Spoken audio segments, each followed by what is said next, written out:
বন্ধু বন্ধুরা, তোমরা সবাই কেমন আছো? আশা করি ভালো আছো। আমিও আজ খুব ভালো আছি, কারণ আজ তোমাদের দেখাবো এক নতুন ব্লগ।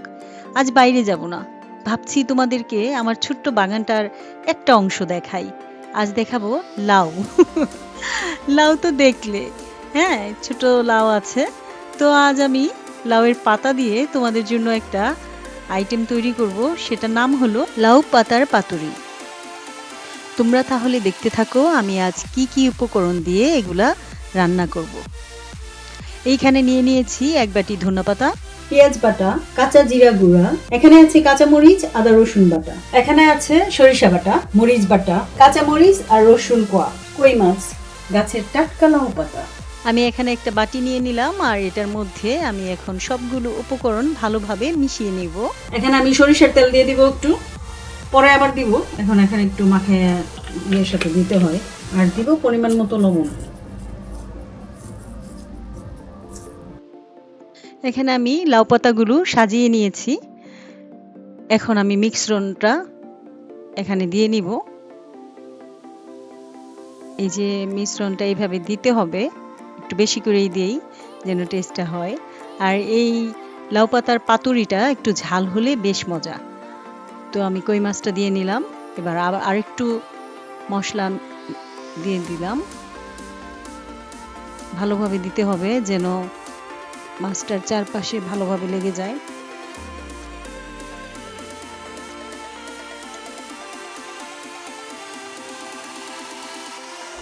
এটা খেতে খুবই মজা হয়। এটা খুব যত্ন সহকারে সব দিকে যেন মশলাটা লাগে। চামিচ দিয়ে আমি খুব সুন্দরভাবে এটা ঢুকিয়ে দিচ্ছি পেটের মধ্যে মাছের। হ্যাঁ,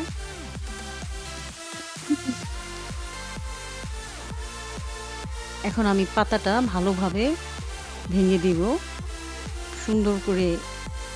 হ্যাঁ, এইভাবে ভাঁজ করে দিব ভালো করে, যেন এটা খুলে না যায়। খুব সুন্দর করে ভাঁজ করে তারপরে এটা ফ্রাই প্যানে রাখতে হবে। বাঁধার কোনো প্রয়োজন নেই, এইভাবেই রাখতে হবে। এখন আমি সবগুলো মাছ এইভাবে রেডি করে নিব এবং ফ্রাই প্যানে সাজিয়ে রাখবো। পরে দেখাচ্ছি কি করি। করে আমি ফ্রাই প্যানে সাজিয়ে নিব সবগুলো, তারপর চুলা চালু দিয়ে আমি আবার দেখাচ্ছি। আমি পাতা আবার দিয়ে নিয়েছি।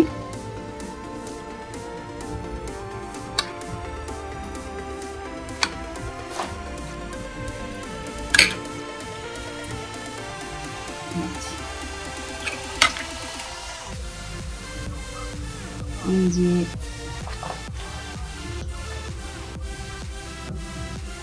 আমি এটা পেটের মধ্যে একটু ঢুকিয়ে দিচ্ছি যেন টেস্টটা ভিতরে পাওয়া যায়, স্বাদ লাগে।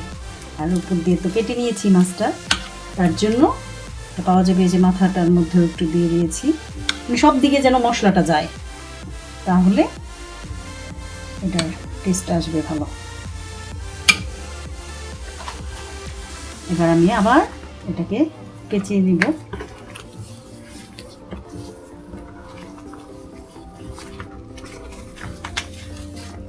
মানে যত সুন্দর করে পেঁচিয়ে নেওয়া যায় যেন রসটা বের হয়ে না যায়।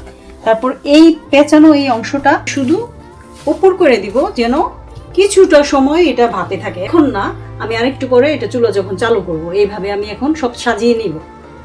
এই যে আমি সবগুলো পাতোড়া সাজিয়ে নিয়েছি, 4টা বানাচ্ছি এখন, বাকিগুলো পরে বানিয়ে নিব। তো আমি সাজিয়ে নিয়েছি, এখন শুধু উপরে আমি এরকম সরিষার তেল একটু বেশি করেই দিতে হয় এটা টেস্টের জন্য। এই যে দিয়ে দিলাম, আর এখান থেকে পানি উঠবে। তো আমি এখন চুলাটা চালু করে দিব আর ঢেকে দিব, বাস আমার কাজ শেষ। তারপর এটা হতে থাকবে। এই যে আমি ঢেকে দিলাম, কিছুক্ষণ পরে আমি আবার আসছি এটা উল্টে দেওয়ার জন্য। এখন আমি এই ঢাকনাটা উঠিয়ে দিচ্ছি, এখন আমি উল্টে দিচ্ছি, সবগুলো আমি উল্টে দিব।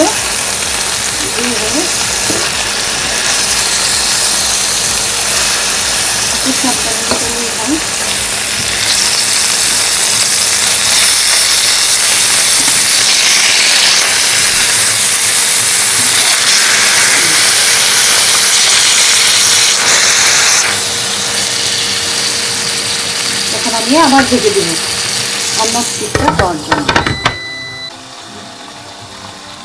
যে আমি উঠিয়ে নিচ্ছি ঢাকনাটা আবার। এখন আমি আবার একটু উল্টিয়ে দিচ্ছি, আর এই যে আমি একটু রসুন, আস্ত রসুনের কোয়া দিয়ে দিয়েছি আর একটা কাঁচামরিচ, এটা পরে খাইতে ভালোই লাগে। এরকম একটু পোড়া পোড়া হবে আর কি, পাকোড়া মানে একটু পোড়া পোড়া হবে, একটু ভাজা ভাজা হবে। তেলটা সাইডে দিয়ে আসবে, সরিষার তেল বেশি করে দিলে টেস্টটা ভালো হয় আর কি।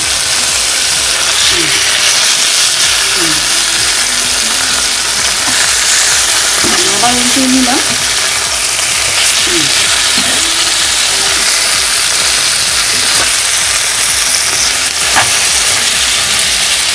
আমি কিন্তু কোনো রশি বা কোনো সুতা ব্যবহার করিনি, তারপরেও এটা সুন্দরভাবে আসছে।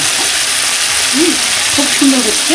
এই যে একটু পোড়া পোড়া, একটু ভাজা ভাজা তেলে, এটার টেস্টটা অনেক বেশি, এবং এই ফ্লেভারটা যে এখন বের হচ্ছে গরম ভাতের সাথে, এটা যে কী মজা লাগে, এটা যারা খেয়েছেন আগে তারা বুঝতে পারবেন।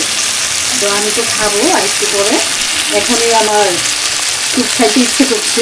খুবই মজা এবং টেস্টি। এই যে হয়ে গেল পাতোড়া, আমি এখন উঠিয়ে নিব। তো বন্ধুরা, এই রেসিপিটা আপনাদের কেমন লাগলো আমাকে কমেন্ট করে জানাবেন। ভিডিওটি ভালো লাগলে লাইক করে দিবেন আর আমার চ্যানেলটি সাবস্ক্রাইব করে দিবেন। ধন্যবাদ।